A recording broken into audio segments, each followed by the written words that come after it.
Hi everyone, welcome back to my channel. आज हम पढ़ने वाले हैं सोर्सेज ऑफ मुस्लिम लॉ के बारे में कि मुस्लिम लॉ के सोर्सेज हैं क्या। तो हम सबसे पहले देखते हैं कि हमें इन सोर्सेज को पढ़ने की जरूरत क्या है। देखिए, हमें अगर किसी डेवलप्ड लीगल सिस्टम को पढ़ना है तो हमें ये जानना जरूरी है कि वो पर्टिकुलर लीगल सिस्टम आया कहाँ से, हमें वो मिला कहाँ से, उसके सोर्सेज क्या हैं। तभी हम आगे चल के उस लॉ को अच्छे से एक्सप्लेन कर पाएंगे और इंटरप्रेट कर पाएंगे। ठीक है, तो हमारे पास जितने भी लॉज हैं फैमिली लॉ के अंदर, लाइक हिंदू लॉ, मुस्लिम law, Christian law, Parsi law, वो सारे लॉज जो हैं वो पर्सनल लॉज हैं जो कि डील करते हैं कुछ पर्सनल मैटर्स से, लाइक मैरिज हो गया, डाइवोर्स हो गया, मेंटेनेंस हो गया और इनहेरिटेंस हो गया। ठीक है, इन सबको छोड़कर जितने भी मैटर्स हैं और उन मैटर्स के ऊपर जो लॉज बने हुए हैं वो सबके ऊपर यूनिफॉर्मली एप्लीकेबल होते हैं। लाइक अगर हमें इंडियन पिनल कोड के अंदर किसी क्रिमिनल को सजा सुनानी है तो हम ये नहीं देखेंगे कि वो हिंदू है कि मुस्लिम है कि क्रिश्चियन है कि पारसी है, हम ये देखकर उसे सजा नहीं देंगे। आईपीसी के अंदर जो भी रूल्स दिए गए हैं, जो भी सजा दी गई है, वो सबके ऊपर यूनिफॉर्मली एप्लीकेबल होती है। ठीक है, लेकिन कुछ ऐसे पर्सनल मैटर्स होते हैं जिनको गवर्न करने के लिए है हमारे पास पर्सनल लॉज। लाइक जो हमारे पास मुस्लिम लॉ है वो मुस्लिमों के ऊपर अप्लाई होता है, क्रिश्चियन लॉ जो है वो क्रिश्चियनों के लिए है, पारसी लॉ जो है वो पारसी लोगों के लिए है। लेकिन हिंदू लॉ के ऊपर जब बात आती है तो मुस्लिमों को छोड़कर, क्रिश्चियनों को छोड़कर, पारसी और ज्यू को छोड़कर जितने भी लोग बचते हैं उन सबके ऊपर हिंदू लॉ अप्लाई होता है। लाइक किनके ऊपर होता है? हिंदुओं के ऊपर होता है, जैन लोगों के ऊपर होता है, सिखों के ऊपर होता है और बुद्धिस्ट लोगों के ऊपर होता है। तो हमें बस यहाँ पे यही जानना था कि जो पर्सनल लॉज हैं वो कुछ पर्सनल मैटर्स से डील करते हैं, लाइक मैरिज हो गया, डाइवोर्स हो गया, मेंटेनेंस हो गया और इनहेरिटेंस हो गया। तो ऐसा सिर्फ और सिर्फ हमारे इंडिया के साथ है कि हमारे पास पर्सनल मैटर्स के लिए पर्सनल लॉज हैं, क्योंकि हमारा जो इंडिया है वो एक सेक्युलर स्टेट है, यानी कि हमारे इंडिया का खुद का कोई रिलीजन नहीं है, वो सारे रिलीजन्स की इक्वली रिस्पेक्ट करता है। तो इसीलिए वो हमें हक देता है कि हम अपने पर्सनल मैटर्स को अपने पर्सनल लॉज के हिसाब से रेगुलेट कर सके। लेकिन इन पर्सनल लॉज को, इन पर्सनल मैटर्स को छोड़कर हमारे पास जितने भी लॉज हैं वो सबके ऊपर यूनिफॉर्मली अप्लाई होते हैं। उसके लिए कोई हिंदू, कोई मुस्लिम, कोई क्रिश्चियन और कोई पारसी नहीं है, वो सबके ऊपर यूनिफॉर्मिटी के साथ अप्लाई होता है। ठीक है, अब हम आगे देखते हैं। अब हम स्टार्ट करते हैं अपना टॉपिक जो कि है sources of Muslim law.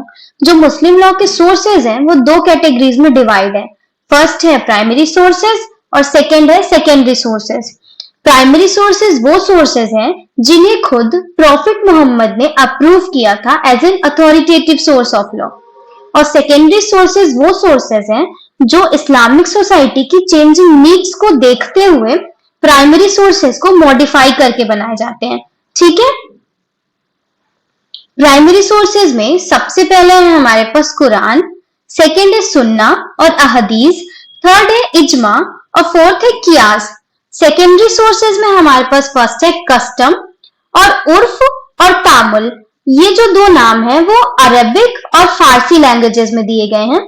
Second है जुडिशियल डिसीजंस, थर्ड है लेजिस्लेशंस और फोर्थ है equity, justice and good conscience. हम स्टार्ट करते हैं प्राइमरी सोर्सेज के फर्स्ट पैरामाउंट सोर्स से जो कि है कुरान। कुरान जो है वो मुस्लिम लॉ का फर्स्ट सोर्स है। कुरान के आने के पहले कोई भी इस्लामिक सोसाइटी एग्जिस्ट नहीं करती थी जो कि आज करती है। कुरान के आने के बाद ही जो इस्लाम रिलीजन है वो डेवलप होना स्टार्ट होता है। जो कुरान वर्ड है वो डिराइव होता है वर्ड करा से, जिसका मतलब होता है टू रीड और टू रिसाइट, यानी कि किसी चीज का जिक्र करना या किसी चीज को पढ़ना। तो ये जो कुरान है वो असल में है क्या? कुरान जो है वो डिवाइन कम्युनिकेशन है between prophet Mohammad and God, यानी कि अल्लाह। ये माना जाता है कि जो अल्लाह है वो प्रॉफिट मोहम्मद को वाही भेजते थे, यानी कि मैसेजेस भेजते थे एंजल गैब्रियल के द्वारा, जिनमें उन्होंने इस्लाम रिलीजन के बारे में प्रॉफिट मोहम्मद को सारी चीजें बताई हैं कि इस्लाम रिलीजन में लोगों की लाइफ कैसी होगी, उनकी लाइफ की फिलॉसफी कैसी होगी, उनका कंडक्ट कैसा होगा। ये माना जाता है कि अल्लाह ने प्रॉफिट मोहम्मद को कुरान का ज्ञान 23 साल के कुछ टुकड़ों में दिया है। ठीक है, कुरान आज के फॉर्म में एक बुक है जो कि कंटेन करती है 6237 वर्सेस, यानी कि पैराग्राफ, जिसे हम आयात भी कहते हैं। और वो डिवाइडेड है 114 चैप्टर्स में, जिन्हें हम सूरा भी कहते हैं। इनमें से 200 वर्सेस ऐसे हैं, यानी कि 200 पैराग्राफ्स ऐसे हैं जो प्रॉफिट मोहम्मद को मदीना में डिस्क्लोज किए गए थे, जो कि डील करते हैं लीगल प्रिंसिपल्स में से, लाइक सिविल एंड क्रिमिनल। और उनमें से 80 वर्सेस ऐसे हैं जो प्रॉफिट मोहम्मद को मक्का में डिस्क्लोज किए गए थे वाही के थ्रू, जो कि डील करते हैं मैरिज, डोवर और डाइवोर्स, इनहेरिटेंस और लाइफ की फिलॉसफी और इस्लामिक रिलीजन के बारे में। डोवर जो है उसे हम मेहर के नाम से भी जानते हैं मुस्लिम रिलीजन में, क्योंकि जो मेहर है वो टोकन ऑफ रिस्पेक्ट होती है जो कि शादी के वक्त हस्बैंड अपनी वाइफ को देता है या तो फिर उसे देने का प्रॉमिस करता है। ठीक है, और इस मेहर के बिना, इस डोवर के बिना जो मुस्लिम मैरिज है वो इनवैलिड मानी जाती है। ठीक है, अब हम सेकेंड पैरामाउंट सोर्स देखते हैं अपने primary sources of Muslim law में, जो कि है सुन्ना और अहदीस। देखिए, ये माना जाता है कि जब प्रॉफिट मोहम्मद को अल्लाह से कुरान का ज्ञान मिल गया तो अब वो वक्त आ गया था कि जो प्रॉफिट मोहम्मद है वो कुरान का ज्ञान दुनिया को बताएं। तो प्रॉफिट मोहम्मद ने दुनिया को कुरान का ज्ञान दो तरीके से दिया। पहला है जाहिर और दूसरा है बातिन। वो सेम वर्ड्स जो अल्लाह ने प्रॉफिट मोहम्मद को बताने के लिए यूज किए थे, वो सेम वर्ड्स जो अल्लाह ने यूज किए थे, वो ही सेम वर्ड्स जो है प्रॉफिट मोहम्मद ने यूज किया दुनिया को बताने के लिए, जिसे हम जाहिर कहते हैं, जो कि है कुरान के अंदर। और कुरान जो है वो फर्स्ट पैरामाउंट सोर्स है primary sources of Muslim law में। और जो सेकंड पैरामाउंट सोर्स है primary source of Muslim law में, वो है सुन्ना और अहदीस। ये सुन्ना और अहदीस जो है वो आगे चल के बातिन से बनते हैं। तो ये बातिन क्या है? बातिन जो है वो प्रॉफिट मोहम्मद के ही वर्ड्स हैं, लेकिन उसमें जो स्पिरिट है, जो आइडिया है, वो गॉड का है। यानी कि गॉड के आइडिया को जब प्रॉफिट मोहम्मद ने अपने वर्ड्स में बताया तो हम उसे बातिन कहते हैं। और यही बातिन जो है आगे चल के सुन्ना बनाता है। देखिए, जो सेकंड पैरामाउंट सोर्स है अहदीस, वो भी थोड़ा सा दूर है, अभी हम उसकी स्टार्टिंग पढ़ रहे हैं। तो जो प्रॉफिट मोहम्मद है, जब उन्होंने किसी वर्ड को यूज किया, कुछ एक्ट किया, तो हम उसे हदीस कहते हैं। यानी कि जो हदीस है वो प्रॉफिट मोहम्मद के ही वर्ड्स हैं और उनके एक्शंस हैं। और जब इस हदीस को लोगों ने फॉलो किया तो ये सुन्ना बन गया। और ये जो सुन्ना है वो 3 कैटेगरीज में डिवाइड है: सुन्नतुल कौल, सुन्नतुल फैल, सुन्नतुल तकरीर। सुन्नतुल कौल जो है, जब लोगों ने प्रॉफिट मोहम्मद के वर्ड्स को फॉलो किया तो वो सुन्नतुल कौल की कैटेगरी में आया। जब लोगों ने प्रॉफिट मोहम्मद के एक्शंस को फॉलो किया तो वो सुन्नतुल फैल की कैटेगरी में आया।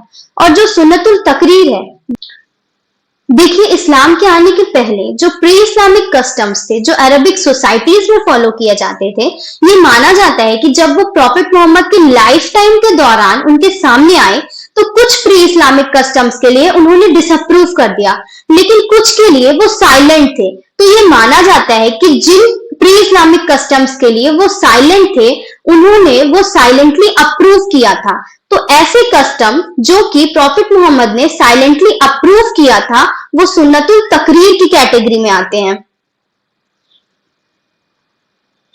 देखिए, हम अभी तक सेकंड पैरामाउंट सोर्स तक नहीं पहुंचे हैं।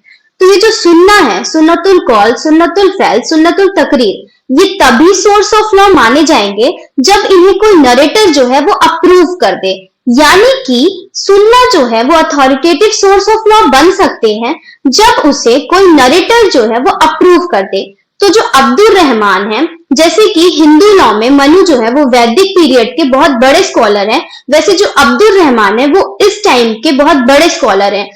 तो उन्होंने कुछ क्वालिफिकेशंस बताई हैं जो नरेटर बनने के लिए चाहिए, जिनमें फर्स्ट है कि he must have understanding, he must possesses the power of retention, he must be a Muslim, he must be of righteous conduct. देखिए, जो मेडिटेशन करके जो पावर आती है, उसके पास वो पावर होनी चाहिए, तभी जो है वो कुरान का ज्ञान समझ पाएगा। थर्ड, वो मुस्लिम होना चाहिए और वो राइटियस कंडक्ट का होना चाहिए। वो ऐसा नहीं होना चाहिए कि वो खुद गलत करके दूसरों को सही की सलाह दे, वो खुद भी एक राइट कंडक्ट का होना चाहिए। ये कुछ 4 क्वालिफिकेशंस हैं जो अब्दुल रहमान ने बताई थी नरेटर बनने के लिए। तो कुछ ऐसे लोग हैं जिन्हें हम नरेटर का दर्जा दे सकते हैं अगर उनके पास ये क्वालिफिकेशंस है तो। फर्स्ट है companions of the prophet, second है successors of the companions, third है सक्सेसर्स ऑफ द सक्सेसर्स। जिनमें फर्स्ट है कंपेनियंस ऑफ द प्रॉफिट। तो ये कंपेनियंस क्या है? कंपेनियंस वो लोग हैं जिन्हें प्रॉफिट मोहम्मद की लाइफ टाइम के दौरान प्रॉफिट मोहम्मद के साथ क्लोज कांटेक्ट में रहने का मौका मिला। यानी कि ऐसे लोग जो प्रॉफिट मोहम्मद की लाइफ टाइम के दौरान उनके क्लोज कांटेक्ट में थे, उन्हें नरेटर की पोस्ट के लिए मोस्ट रिलायबल माना जाता है। और सेकंड है सक्सेसर्स ऑफ द कंपेनियंस, मतलब कि जिन लोगों को प्रॉफिट मोहम्मद के साथ रहने का मौका तो नहीं मिला, लेकिन उन्हें मौका मिला है कि वो उनके कंपेनियंस के साथ रह सके। और ऐसे लोग कौन थे? ऐसे लोग कंपेनियंस के शिष्य थे। इन शिष्यों को नरेटर की पोस्ट के लिए सेकंड मोस्ट रिलायबल माना गया। और थर्ड है सक्सेसर्स ऑफ द सक्सेसर्स, यानी कि ऐसे लोग जिन्हें ना तो प्रॉफिट मोहम्मद के साथ रहने का मौका मिला, ना तो कंपेनियंस के साथ रहने का मौका मिला, लेकिन उन्हें मौका मिला कि वो कंपेनियंस के शिष्यों के शिष्य बन पाए और उनके साथ कांटेक्ट में रह पाए। यानी कि ऐसे लोग जो कंपेनियंस के शिष्यों के साथ कांटेक्ट में थे, उन्हें नरेटर की पोस्ट के लिए थर्ड मोस्ट रिलायबल माना गया। और जब इन नरेटर्स ने किसी सुन्ना को as an authoritative source of law recognise कर दिया, तो हम उन्हें अहदीस कहते हैं। यानी कि जिस सुन्ना को नरेटर्स ने as an authoritative source of law approve कर दिया, वो अहदीस बन जाते हैं। और यही अहदीस है हमारे second paramount source in primary sources of Muslim law में। अहदीस को फर्दर 3 कैटेगरीज में क्लासिफाई किया गया है: अहदीस मुतवातिर, अहदीस मशहूर और अहदीस अहद। ये फर्दर क्लासिफिकेशन क्यों? ये फर्दर क्लासिफिकेशन इसलिए जब किसी पर्टिकुलर सुन्ना को नरेटर ने as an authoritative source of law recognise किया, अप्रूव किया, तो वो अहदीस बन गए। और कुछ अहदीस ऐसे थे जिन्हें लोगों ने यूनिवर्सली एक्सेप्ट किया, कुछ अहदीस ऐसे थे जिन्हें लोगों ने यूनिवर्सली एक्सेप्ट तो नहीं किया, लेकिन मेजॉरिटी ऑफ पीपल उन्हें as an authoritative source of law मानती थी। लेकिन कुछ अहदीस ऐसे भी थे जिन्हें ना तो लोगों ने यूनिवर्सली एक्सेप्ट किया, ना तो मेजॉरिटी ऑफ पीपल ने as an authoritative source of law माना, लेकिन कुछ पर्टिकुलर सेक्शंस ऐसे थे जो वो उन अहदीस को as an authoritative source of law मानते थे। तो अहदीस मुतवातिर ऐसे अहदीस हैं जिन्हें लोगों ने यूनिवर्सली एक्सेप्ट किया as an authoritative source of law. अहदीस मशहूर ऐसे अहदीस थे जिन्हें लोगों ने यूनिवर्सली तो एक्सेप्ट नहीं किया, लेकिन कुछ मेजॉरिटी ऑफ पीपल उसे as an authoritative source of law मानते थे। और अहदीस अहद वैसे अहदीस हैं जिन्हें लोगों ने ना तो यूनिवर्सली एक्सेप्ट किया, ना तो मेजॉरिटी ऑफ पीपल ने उन्हें as an authoritative source of law माना, लेकिन कुछ पर्टिकुलर सेक्शंस ऐसे थे जो उस अहदीस को as an authoritative source of law मानते थे। और यही अहदीस जो है वो हमारे second paramount source of primary sources of Muslim law बनाते हैं। अब हम देखते हैं अपना थर्ड प्राइमरी सोर्स, जो कि है इजमा। देखिए, जब किसी न्यू प्रॉब्लम का सॉल्यूशन हमें कुरान और सुन्ना दोनों में नहीं मिलता, तब हम लॉ मेकिंग पर्सन को अपॉइंट करते हैं, जिसे हम मुज्ताहिद कहते हैं। हम उन लॉ मेकिंग पर्सन को अपॉइंट करते हैं, उनके एक कोरम को अपॉइंट करते हैं, और जब वो कोरम अपना यूनानिमस डिसीजन देती है, यानी कि एक जैसा डिसीजन देती है, तब हम उस डिसीजन को इजमा कहते हैं। हम फिर से रिपीट करते हैं कि जब किसी पर्टिकुलर न्यू प्रॉब्लम का सॉल्यूशन हमें कुरान और सुन्ना दोनों में नहीं मिलता, तब हम मुज्ताहिद को अपॉइंट करते हैं, उनकी कोरम को अपॉइंट करते हैं, और जब वो कोरम अपना यूनानिमस डिसीजन देती है, यानी कि एक जैसा डिसीजन जब देती है, तो हम उस डिसीजन को इजमा कहते हैं। तो ये जो इजमा है वो 3 प्रकार के होते हैं: इजमा ऑफ द कंपेनियंस, इजमा ऑफ द जूरिस्ट और इजमा ऑफ द पीपल।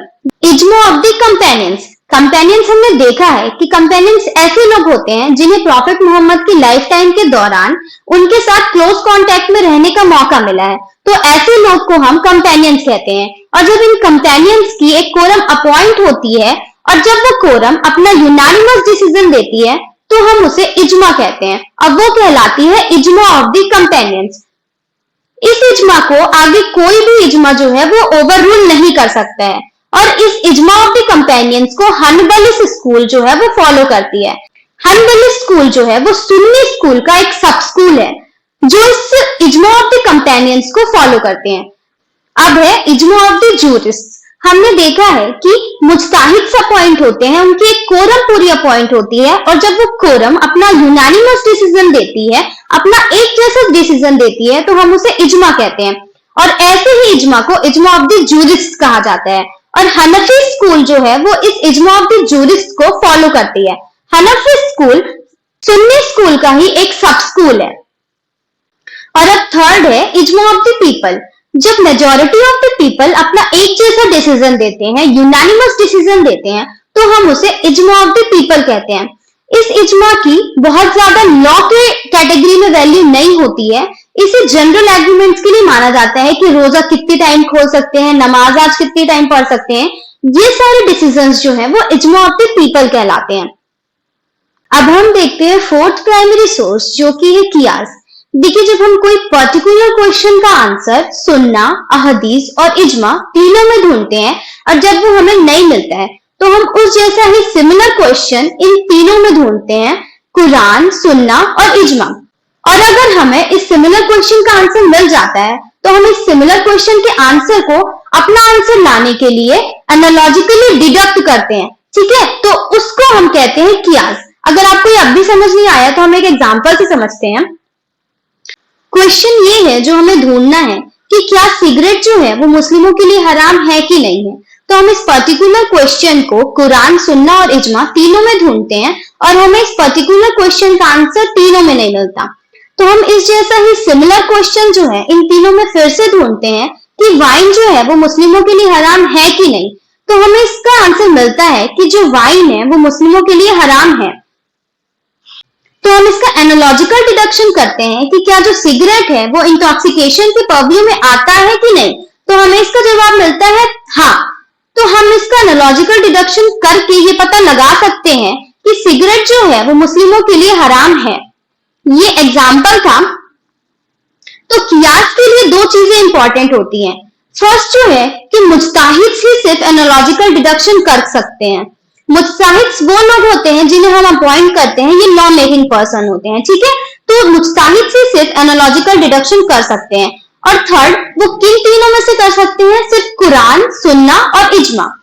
तो ऐसे ही हम अपना प्राइमरी सोर्सेस खत्म करते हैं, और हम सेकेंडरी सोर्स अगली वीडियो में पढ़ेंगे। अगर ये वीडियो आपको समझ आया, आपने इससे कुछ सीखा, तो आप इस वीडियो को लाइक करना, शेयर करना और सब्सक्राइब करना ना भूलें।